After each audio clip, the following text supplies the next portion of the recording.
Today I'm going to be filming a short yoga session focusing really on stretching out after a run.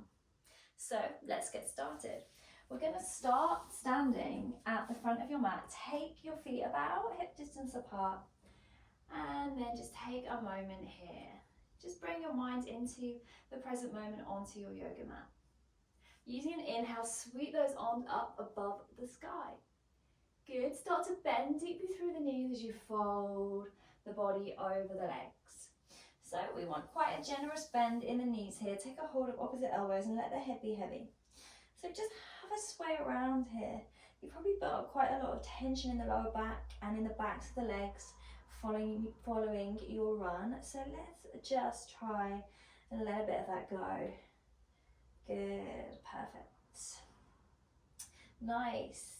And then finding stillness. Take the hands behind the back, interlace the fingers, just rest them on the small of the back for a moment.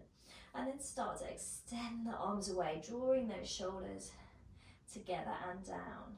Good, arms coming up and over as much as is comfortable.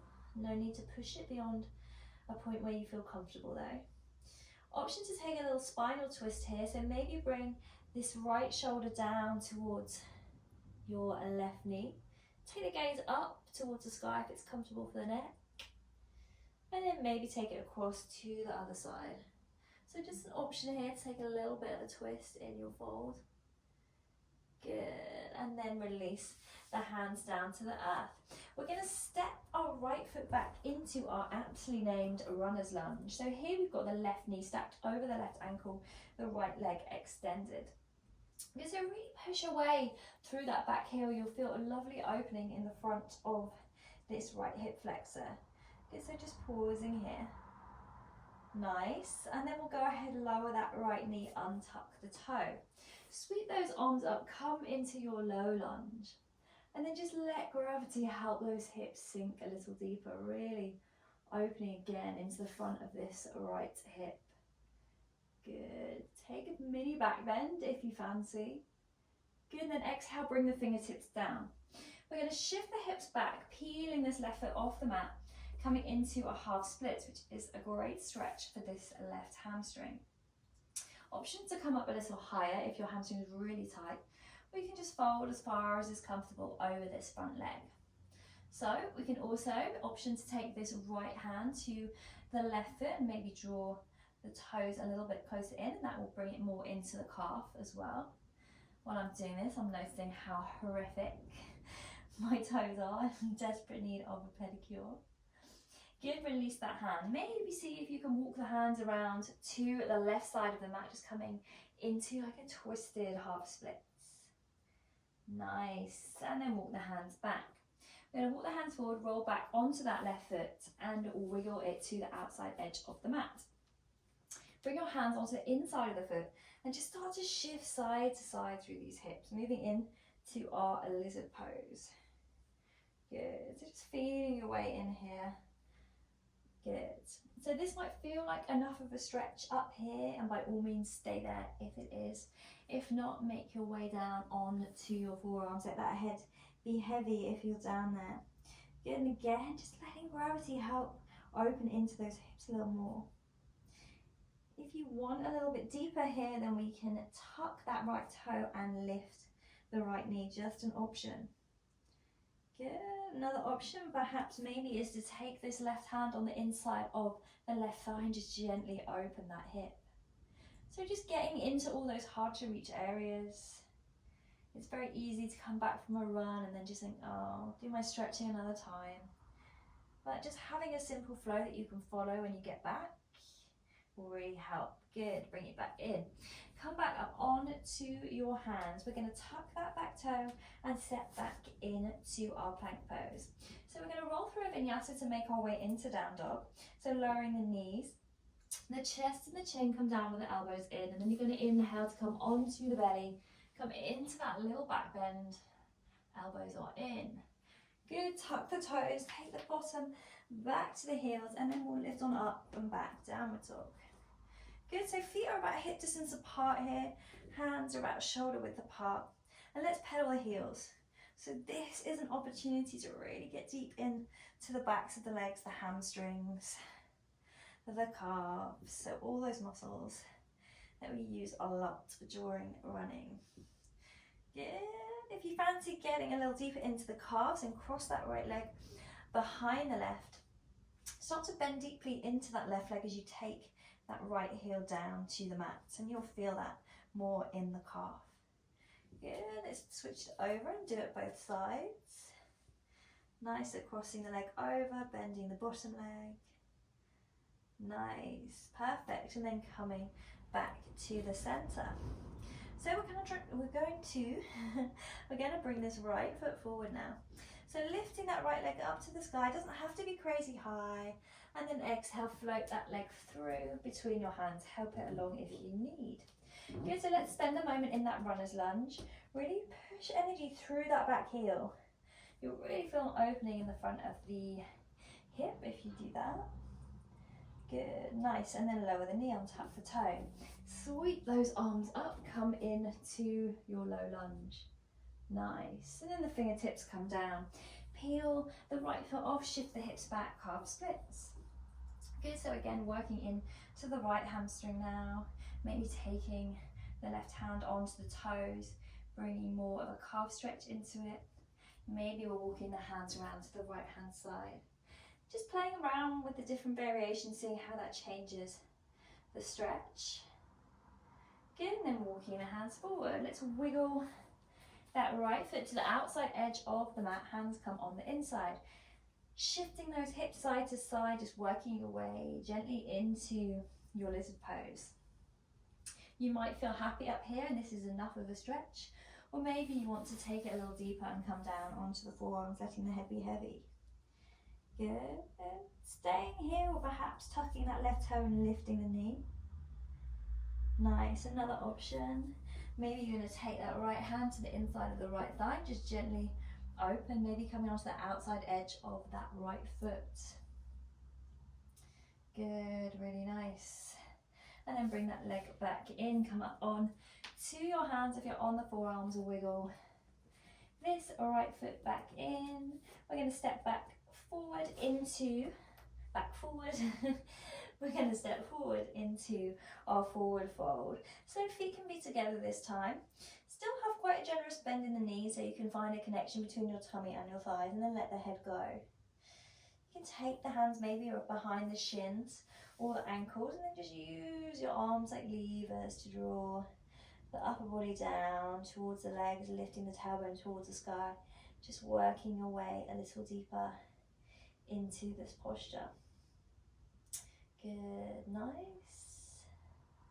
Yeah, and then we're going to trail the fingertips up the front of the legs, uncurling the spine one vertebra at a time. Head is the last thing to come up. Rolling those shoulders up, back and down. Good. Inhale, take the arms all the way up to the sky. Find a prayer up there. Exhale, bring the prayer down to your chest. Fold the chest over the thighs and release the hands down to the earth. We're going to inhale to come up halfway, find length, find a flat back. Exhale, fold, plant your hands, step your left leg back. Good. From here, we're going to find our pigeon pose. So this right shin is going to come down to the ground. So maximum point really is parallel with the short edge, but you might find that this left foot needs to be closer in towards the body. Mine is at about a 45-degree angle. And then we're going to slide this left leg out behind us. Good, coming into our pigeon pose. So if this feels really uncomfortable, then you've got a couple of options. You can use a cushion or a yoga block underneath this hip, or you can do it on your back, which I will demo in a moment for you. Otherwise, inhale, lift, lengthen. And then exhale to slowly fold over this right leg. Good. So maybe you're going to come down onto the forearms. Maybe you're going to extend the arms all the way down. Good. So just check in, make sure both hips are both facing the front of the mat. Make sure you're not overly leaning to one side or the other. And if you find that happening, maybe just come up a little higher. Good. Or maybe work into this posture on your back, recline pigeon. So to do that, you just come onto your back, both soles of the feet down on the earth. Place that right foot onto the left thigh and then start to draw this left knee in. Maybe you hold on behind the thigh and just use the hands to gently deepen the stretch. So it's kind of a lot easier in this position to modify the intensity of this posture. So because you are using your arms essentially to get deeper, whereas it's a little bit more difficult when we're in traditional pigeon. So either or, they both stretch the same place. So just taking whichever option feels best for you. Good, nice. And then walking the hands back in. Put the hands under your shoulders. We're going to tuck that back toe and step this right foot just about a foot behind the right hand. So we're kind of like a sprinter stance now. We're going to open out onto the outside edges of both feet. Take this right arm up to the sky. So this is just a nice opening for the side of the body here. Good. Nice. And then bring the hand down. Let's step back into a plank pose and then come into pigeon on the other side. So that left shin is going to come down at an angle. Doesn't matter what angle, it all will depend entirely on your body. So the foot can be close into the body, the foot can be out towards the right side of the mat. Good, let's inhale, lift, lengthen. Exhale to fold. Good. So using that exhale to try and help release any tension you're feeling in that left hip. Good. So again, remembering if you want to flip over onto your back at this point and practice this posture in a reclined position, then please go for it. Good. So otherwise, we'll just hold here for one more breath. Nice. And then use an inhale. Come back up onto the hands, tuck that back toe, and again step this left foot about a foot behind the left hand. So rolling onto the right hand, outside edges, the knife edges of both feet extend this left arm to the sky. Nice, good. Holding here for one more breath. Nice, and then coming back. We're going to step back into our plank pose. Nice, holding here for one breath, and then we're going to exhale to lower all the way down onto our bellies. Good. Excellent. So just bring that forehead to rest lightly on the mat. We're going to take a bow pose.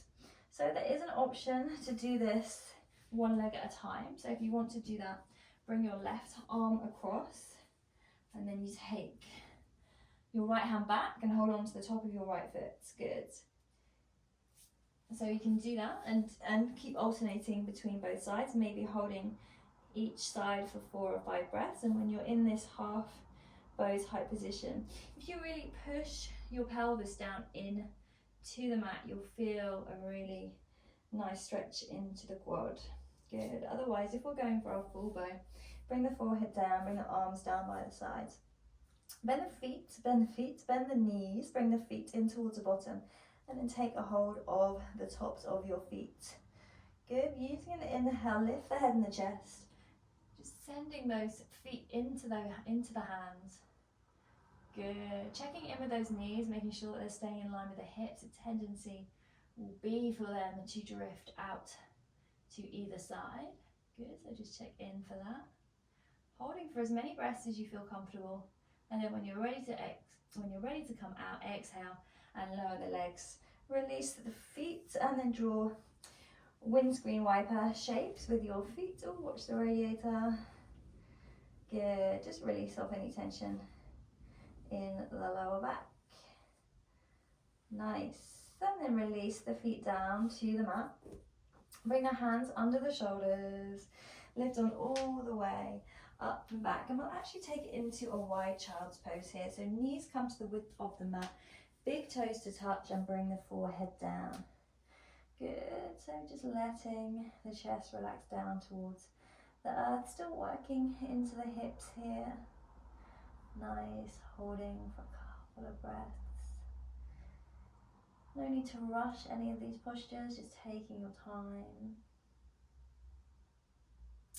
Nice. And then walking those hands in. Coming upright. Shifting those feet around, and we're going to take a cobbler's pose. So bringing the soles of the feet to touch, Hands coming on the outside to begin with. You can see you can wiggle that bum closer towards the heels if you fancy. It will depend upon your hips. And then a couple of options. If you feel like you need help keeping that spine long as we fold, then bring the hands behind the hips. So you can really use the hands against the earth to help shift the upper body forward while maintaining that nice straight spine. Otherwise, if you feel really tight in the hips, we can use the elbows against the inner thighs just to gently apply a bit of pressure just to help open. Or if you feel quite comfortable here, then hold the hands around the feet and then maybe start to fold forwards. So try not to round the back into this position. You want that chest open as we fold, folding from waist. Good. Nice, so holding here for a couple more breaths. Good. And then we'll inhale to bring the body up. Take the hands on the outside of the legs, bring the knees together. Final posture of our little mini yoga flow. We're going to come into a spinal twist. So come down to lie on your back.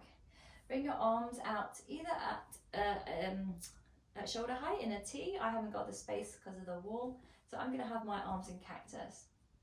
Then from here, either keeping the feet grounded or maybe lifting the feet up.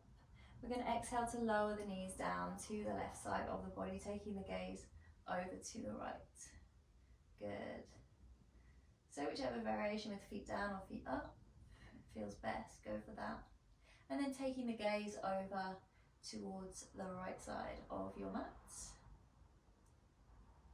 Good, nice.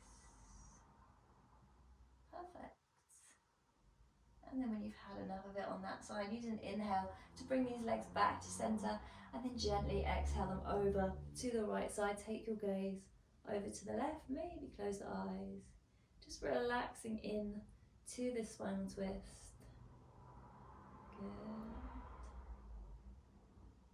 Nice. Twisting so good for our spinal health. Really good for the digestive system. Good. Inhale, bring the knees back to center. So lengthening the legs out and making your way into Shavasana. So staying in Shavasana for however long you wish here. If you don't have any time at all, then you can just shoot off. Otherwise, take some time to let the body relax, let the mind relax. I hope you enjoyed this mini runner's flow, and I'll see you again soon.